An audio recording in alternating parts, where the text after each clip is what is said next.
Death at Devil's Bridge. Chapter 11. The Essex farmers had become all too familiar with balloon descents on their property. Crops were trampled, hedges damaged, and stock terrified. Hence the natives became decidedly unfriendly. Passengers who had paid handsomely for the privileges of a place in a balloon car and had sailed into the sky, with the cheers of the crowds ringing in their ears, came down to earth with a vengeance when they found themselves looking down the business end of a blunderbuss. LTC rolled. The Aeronauts, A History of Ballooning, 1783 to 1903. Vicar Barfield Tappert could hardly contain his excitement as he contemplated the balloon flight.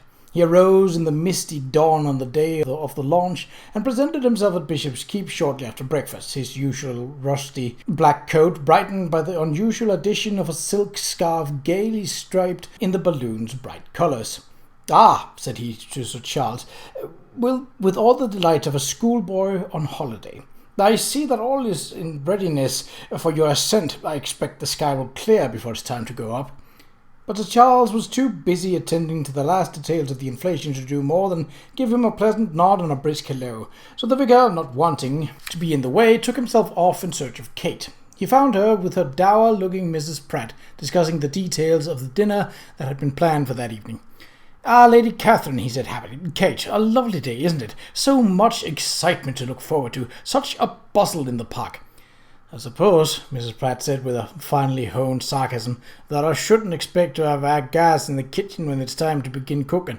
I suppose it's all gone into the balloon." "I doubt that will be a problem," Kate said. "Once the balloon has gone, the line will be reconnected and you can use that range without difficulty." She gave the vicar a distracted look. "Oh, Vicar, good morning. How kind of you to come early. Would you mind telling the porter that it is time to open the park gates?" The vicar could see that Kate, too, was preoccupied, so he went off to do as he was asked. There was already a crowd outside the gates, and the minute they were opened, men and women and children dressed in holiday finery streamed in. On feed day, no laundry flapped on the village clotheslines, no floors were swept or windows washed, and every family laid its best tablecloth on the table and coverlets on the beds, and opened homes and hearts to all the aunts and uncles and cousins who lived within walking distance. It was a day for family reunions and general joy, and the vicar had expected that the balloon launch and the motorcar chase would only add to the general excitement. But this year, the death of old Jessup seemed to have cast a pall over the celebration. There were many who believed that, one way or another, the old man had been killed by the motorcar, and that the driver, the same man who planned to pilot the balloon, had been egregiously at fault. Murder, some still whispered, in spite of Dr. Bassett's insistence that old Jessup had died of natural causes, and regardless of Coroner Hodson's refusal to hold an inquest. And while young Jessup had been surprisingly quiet for the last week, his friends had plenty to say. "It's worth your life to go where them motor cars is," avowed Mr. Grabner, the miller's helper. "I've told me wife that this year we're staying home, that we won't be run down and killed. We won't step foot near them infernal machines." "Go to the feet, not bloody likely," said Godfrey the underbaker. "What with all these motor cars on the road, somebody else is bound to be hurt, and ain't going to be me or mine."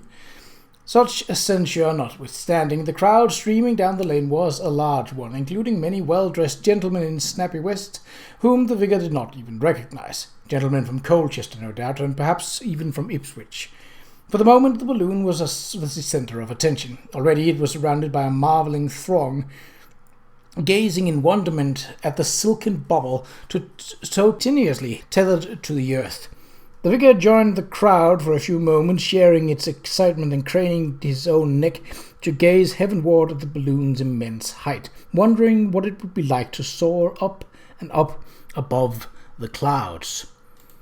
The repeated clackety-wheeze of a motor car being cranked recalled his attention to the earth, and he left the launch area to stroll in the direction of the motor cars. Like the balloon, they were ringed with wondering spectators, and for a few moments he paused to watch the drivers preparing for the race.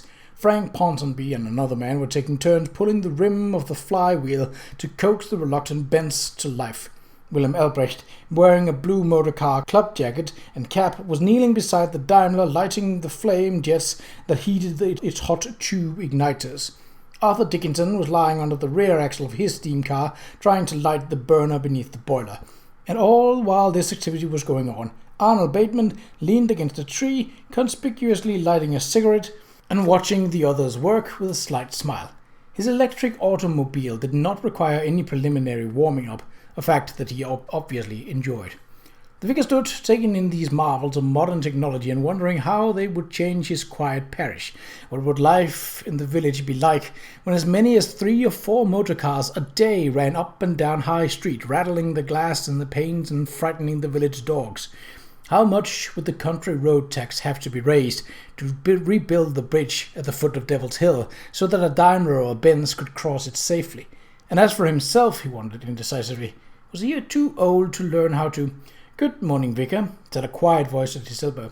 The vicar turned. "Good morning, Constable Lakin," he said, and beamed at the village constable, who was wearing his usual uniform of navy serge. "It is a good morning, isn't it? I was just thinking that perhaps I'm not too old to learn how to manage one of these extraordinary inventions. What do you think?" "One is never too old to learn something new," Constable Lakin said. He was a short and slender man with a ruddy face, sandy hair, and penetrating grey eyes that missed almost nothing. "Why, yes, I see you're right. Dear me, of course I'm not too old, and from that point of view I see that I have an obligation to... that is, I certainly must try my hand at..." Having thus made up his mind, the vicar brightened. "I hope you are here for pleasure, not duty." "A bit of both," Lakin said. "The loud gentlemen did not wake you last night?" "That group at the Sun?" the vicar asked. "I heard their voices just as I was settling in to sleep, but they did not much disturb me. Do I have you to thank for sending them on their way?" The constable nodded. "There's something in the wind, I'm afraid, sir. You know Tom Whipple, I'm sure." The vicar frowned. "I know Whipple," he thought, but did not add aloud, and that he also knew the man, like his friend young Jessup, to be a troublemaker. He also did not say, although he was tempted, that there had been something in the wind ever since old Jessup died. "I would appreciate it, sir, if you would get word to me should you see him here today." "I shall do it," the vicar promised. He did not ask what Tom Whipple might be up to, for it sounded as if that was the constable's business. His job was caring for the souls. He smiled at the constable, whom he both respected and liked. "Your Agnes and little Betsy will be here to enjoy the feat, I do not doubt." "Right, sir," the constable Lakin replied cheerfully. "They wouldn't miss it for the world, and I believe that Lady Catherine had planned a special treat for Betsy." Agnes's daughter, Lakin's stepchild, was a favourite of Kate, the vicar knew, and he smiled. "Well then," he said, and raised his hat. "A good day." "Good day, sir," said the constable, and he became sober again. "And don't forget about Tom Whipple." As in previous years, the scene was pleasantly tumultuous when Mr. Gresham and his nephew had hauled a roundabout with a hurdy-gurdy from Great Hawkesley, where it had done duty at an agricultural fair the week before. Some of the men of the parish had built a pair of swings, and others had erected a cluster of show booths, coconut shies, gingerbread and sweet stalls, and the usual booth for church jumble sale. The butcher's son had raised a sturdy greased pole for the leg of mutton climb. For the flower show, a large tent and several smaller ones had been erected, and the local gardeners had been bringing the choicest blooms since yesterday. But it was not only flowers, asters and stocks and sweet-smelling crimson roses on display, but gigantic cabbages and immense cauliflowers, scarlet runner beans and scrubbed vegetable marrows, and huge bunches of purple-red grapes and golden melons, as well as glasses of sparkling jelly, pots of jam, and jars of honey. The prices, 10 shilling for a first, 7 and 6 for a second, 5 for a third, would be presented by the vicar in the afternoon, after the judges had done their work. Meanwhile, the nervous gardeners could repair St. Mary's yellow silk marquee, which had been raised under the horse-chestnut trees and filled with wooden tables and benches. There they could calm their anxiety with 6 pence worth of tea and a spiced dough cake served by the ladies of the Missionary Guild in the aid of the poor children of Borneo. But while the outside observer might be deceived by the pleasant variety of the scene, the vicar was not. Constable Lakin was right. There was something in the air. Some tension, some apprehension threaded like a dark lace through the bright morning's activities. As he walked, he noticed small things, 2 or 3 men with their heads together, exchanging covert whispers, surreptitious dashings here and there, anxious glances cast towards the motor cars and the balloon. Something was afoot, and Vicar Tappert knew it. Shortly before 9, the vicar found himself on the East Terrace, where the chase participants were convening for a last-minute discussion, the drivers already garbed in motoring coats and helmets, their goggles around their necks. All but one wore worried frown, the exception being Herr Albrecht, whose supreme self-confidence was unmistakable. At the moment, however, Albrecht seemed to be looking for someone. "Have you seen Herr Dunstable?" he asked Arnold Bateman in his abrupt Germanic way. "He is to ride with me, and he has not yet appeared." "Dunstable?" asked Bateman with an arch look. "I'm sorry, I haven't seen the fellow." "I've been looking for him too," said Sam Holt, frowning. "He was supposed to meet me for an interview an hour ago. Ah, there's Sir Charles." He raised his voice. "Sir Charles, have you seen Mr. Dunstable?" "I have not," Sir Charles said. He and his house guest, Henry Royce, had joined the group just as Rolls began handing out the ordnance survey maps. Royce settled himself on a parapet. "Dunstable is not here. I thought these were his festivities." Charles sat down on a bench beside the vicar, folding his arms and settling back to watch the proceedings with, the vicar thought, something less than enthusiasm. "Dunstable is missing," Ponsonby asked with a serious look. "Someone had better go and fetch him. He was very anxious to be here. Perhaps something has happened to him." Arthur Dixon chuckled. "Well, if it has, it can't have happened to a more deserving chap." Vicar Tablett was right. Charles' enthusiasm for the balloon motorcar chase had vastly diminished. When Bradford first proposed it, he had eagerly accepted the challenge of producing sufficient gas to inflate the balloon, and had looked forward to the prospect of going up with an experienced balloonist, all this without giving much thought to the purpose of the flight. As the chase neared, though, he found himself anticipating it with a growing uneasiness. For one thing, he agreed with Henry Royce that the vehicles were not engineered for rough travel, and he doubted that they could take the pounding of the country lanes. For another, a chase across unfamiliar terrain would challenge even the most experienced driver's skills, and these drivers were not equally experienced. Albrecht had already won half a dozen European races. No doubt he would win this one too, a fact which must be irritatingly obvious to the three inexperienced drivers. And there was the balloon chase itself, an idea that had begun to seem to Charles as fantastical as Jules Verne's fictions. It was absurd to hope that the drivers, who would have to cope not only with the eccentricities of their flimsy vehicles, but with narrow, twisting lanes frequented by horse-drawn wagons, could follow the fast-moving balloon closely enough to find its touchdown point. No, as a race, the event was not a fair contest. As a chase, it was a doomed venture. Bradford Marston paused beside the bench where Charles was sitting. "I need to speak with you immediately after the meeting, Charles," he said in a low voice. "I'm afraid there's trouble afoot." He was gone before Charles could inquire about the problem. "So," the vicar said, rubbing his hands with the look of a small boy anticipating the arrival of St. Nicholas, "the winds are favourable for the launch, wouldn't you say? You and Mr. Rolls should have quite a nice flight." Charles glanced at the Union Jack fluttering from the flagpole on the croquet lawn. The morning mists had cleared somewhat earlier than expected, and a light and variable surface wind blew out of the west. From the look of the grey, fast-moving clouds, it was much stronger aloft. That did not bode well. If the wind were 10 knots or better, the balloon would quickly outstrip even the fastest automobile. None of them would be able to locate the landing site. Beside him, Henry Royce was also glancing up at the clouds. "I'm no balloonist," he remarked in his clipped, precise ways, "but I should imagine that you and your pilot, what's his name, Rolls, will have a rather wild ride." "Oh, yes, a wild ride," the vicar said happily. "I wish I could go with you. Where do you think to come down?" Charles did not answer, because Rolls had raised his hand for attention and was speaking directly to that question. "Judging from the direction of the winds," he said to the drivers, "Sir Charles and I can expect to descend somewhere in the neighbourhood of Frinton-on-Sea, 15 miles to the southwest, as the crow flies, somewhat more than that by road.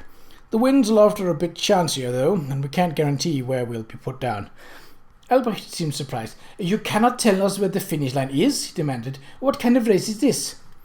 Rolls looked equally surprised. "We have no means of guiding the balloon in such a short course, so we can't say where we'll touch down. And strictly speaking, this is not a race, but a chase, like a hare and hounds. Finding the finish line is one test of your skill."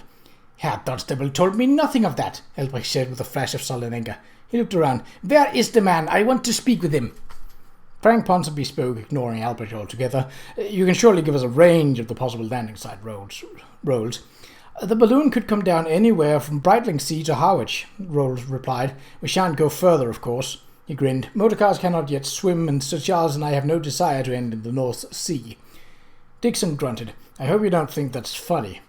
Lord Bradford stepped forward. "The trick, gentlemen, is to drive generally south-westward, keeping the balloon in sight if possible. If you experience difficulties or find yourself stranded, locate the nearest telegraph office and send a message to Dedham." Bateman groaned. Harwich to Brightling Sea. For God's sake, man, we would be motoring for hours along that deserted coast. Dixon smiled archly. Oh, chin up, Arnold. I'm sure you can find a team of horses to tow you when your battery gives out. Bateman looked dark, but Charles knew that Dixon's insult had truth in it. Unfortunately, the limited charge of the batteries gave the electric car a much smaller range and slower speed than either steam or petrol-powered cars. The Bateman Electric would never finish the chase. Dixon pushed out his mouth. Keep the balloon in sight, you say? That might be easier said than done. Perhaps, Rolls said. We shall try to maintain an altitude that will make it possible for you to see us easily. If we are too low, you will lose us, but if we are too high, we will outdistance you. It sounds tricky, Bateman said darkly. How long do you suppose your flight will take? Asked Frank Ponsonby. We should make 10 knots in this wind, Rolls replied, so we'll reach the coast in a little over an hour. He frowned. One other thing. Some of the village constables may not know that Parliament has raised the speed limit to 12 miles an hour. They may impose the old limit. Strictly speaking, Bateman said, scowling, they would be right. The new law does not take effect until November. Strictly speaking, that is so, Rhodes conceded, although constables who are informed of the change will not like to make a case of it. Still, you must be aware. And don't forget that some villagers are not enthusiastic proponents of the motor car, he smiled disarmingly. Adds to the excitement, doesn't it? Dixon, examining the map, did not smile. When I agreed to drive this chase, I had no idea of the conditions. I don't look like the looks of these lanes. They meander, and they are no doubt narrow and dangerous. Ponsonby chuckled mirthlessly.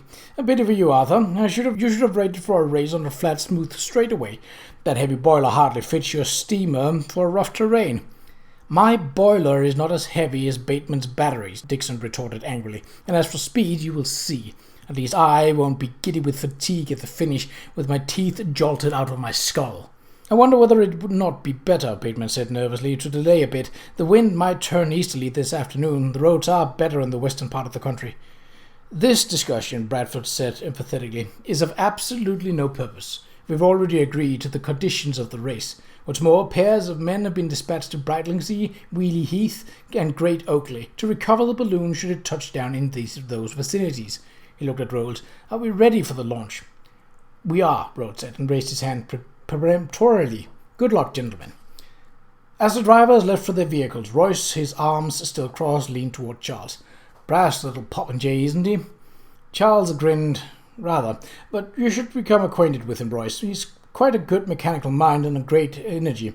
He also seems to have an entrepreneurial spirit. Perhaps the two of you could collaborate on something in the motorcar line. I doubt it, Royce said with a dry laugh. Should I undertake any work in that direction, I shall do it alone. I cannot think what contribution an undisciplined schoolboy could make to any serious engineering enterprise. He frowned. I'm sorry, Charles. I'll to be leaving before you and Rolls are on the ground once again. I had not expected to be summoned back to Manchester this weekend. I hope you find your emergency already resolved when you return to your factory, Charles said. Perhaps next time you are here I will have implemented your suggestions for improvements, and we will have more time to spend with Lady Catherine's roses. He was interrupted by a clamour of loud, hostile voices. Turning, Charles saw a crowd of shouting villagers and farmers, some 20 or 30 strong. They had formed ranks four abreast and were marching up the lane, waving sticks and signs that read, "No balloons and no motor cars." Roger Thornton, wearing a capped jacket, a deer-stalker on his head, marched at the head of the motley column, flanked either side by shouting men. "There they are, damn it," Bradford said furiously. "That's the trouble I wanted to tell you about, Charles. Some of the local people have organized a protest against the chase, and Thornton has joined them. The man beside him is their ringleader, Whipple. Young Jessup is there too." The feet-goers, suddenly subdued, gave way and made a wide aisle for the noisy marchers. They seemed to be aiming for the croquet lawn, where the balloon, now tended by ground crew, tucked at its mooring lines. The vicar came up to Charles. "We had better send for the constable," he said, "and I shall go and have a talk with the squire. I doubt that he will allow any serious trouble, but—" Sam Holt rushed up. "There's going to be the devil to pay," he shouted, wild with excitement. "Some of these men are carrying pitchforks. They're after the balloon." Rhodes grabbed Charles' arm. "There's no time to delay," he said quietly, speaking under the rising din. "To the balloon, Sir Charles. Now." Kate had come running out onto the terrace, frightened. "What's happening?" she cried. Who are those men? Charles, what—" Regardless of the crowd around them, Charles put his hands on her shoulders and kissed her quickly. "I'm off," he said. "Ask Bradford. He'll tell you what's going on." Now! Rolls shouted. I'm with you, Charles said, and dashed for the balloon, with Bradford, Royce, and the vicar at his heels. The drivers had scattered in the direction of their motor cars, which were warmed up and ready to go. A moment later, Charles and Rolls were in the gondola preparing to launch, but the marchers had worked themselves into a frenzy. Shouting and brandishing rakes and pitchforks, they broke ranks and charged at the balloon. As Bradford, Royce, and the ground crew struggled to push them back, Roger Thornton strode forward and laid angrily hold of the gondola. There is no use your launching, he shouted in an impassioned voice. We intend to prevent the motor cars from starting. The chase is off, do you hear? The chase is off. The chase is off, the marchers shouted and sent up a wildly triumphant cheer. The chase is off. The vicar pushed through the crowd and put his hand on Thornton's shoulder. Don't be a fool, Roger, he pleaded. This sort of animosity can only... Are you ready, Sir Charles? Rolls cried, preparing to cast off. Royce, holding off an angry attacker, shouted over his shoulder, If you don't go now, you may not go at all. 1 more minute, Charles said, desperately reaching for his checklist. I'm not quite ready. There was another wild cry. The vicar was shoved aside as the marchers surged angrily forward, rocking the fragile gondola. Cast off, Rolls cried, and the balloon began to rise.